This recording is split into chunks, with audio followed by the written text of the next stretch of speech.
Good afternoon. My name is Senzeni Mkhasela. I'm an artist living in Jablane, Soweto. So I guess it should be 1 o'clock Jablane time in Soweto at the moment. I live here in Soweto largely by choice because I have a great sense of community here. I love doing the community work that I do with other women that are around here. And I guess I dream better when I'm here in Soweto.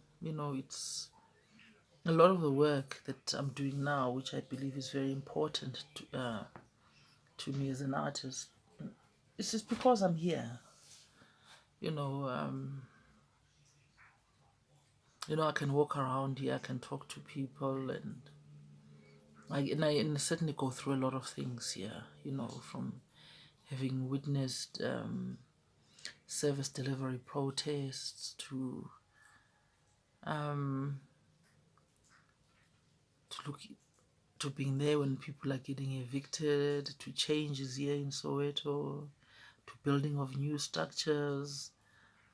So I feel for me that Soweto changes very rapidly. But I'm right in the middle of Soweto.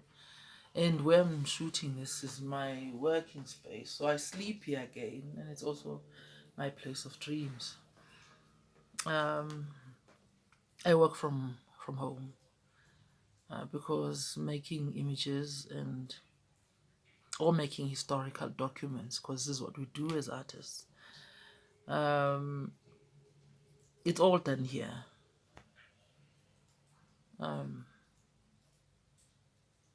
it's it it's never been an easy journey, but there's nothing else really I know how to do or would rather be doing or think about doing except for making art.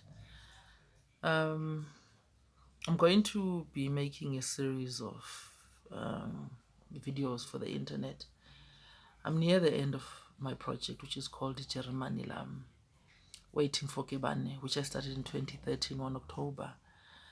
And the idea behind this project comes from Jabulani Ndebele's book, The Cry of Winnie Mandela.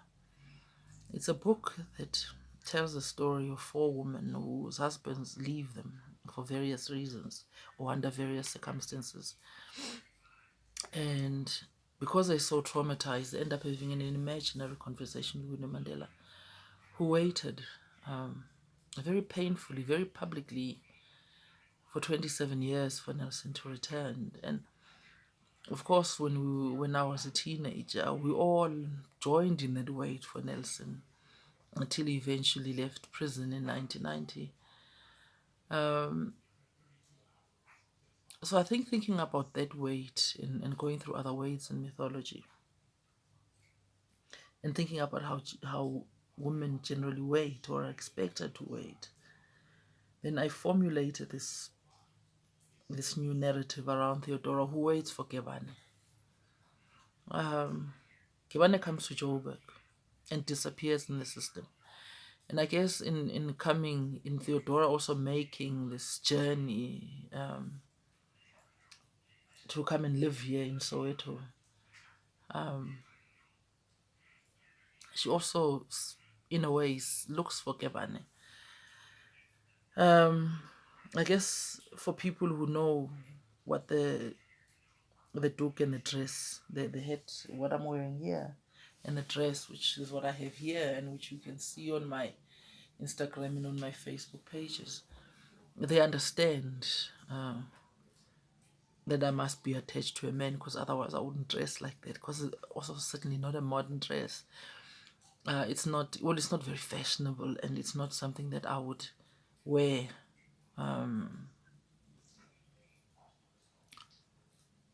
Well, I would choose to wear Senzeni, but anyway. Um, and the reason why I chose this dress and to wear it day in day out, it was also because Theodora's story on my persona is a multiple story, I guess, in Africa or in my country because I've lived here in South Africa. I've witnessed this type of stories, and I know personally people who've been through this, of men who've just disappeared and went to look for work and never returned. But my take on the whole narrative has been to collect these dresses and I have multiples of them. They're made by the same guy. The material comes from the same shop, and they pretty much look the same, if that's what you would like to think or believe. And at the start of the project, the idea was that I would have 180 of them. And the ones that I have, the way that I've collected them was that people bought them for me. This has been ranging for people who've collected my work to artists that are friends that I've spoken to, and it was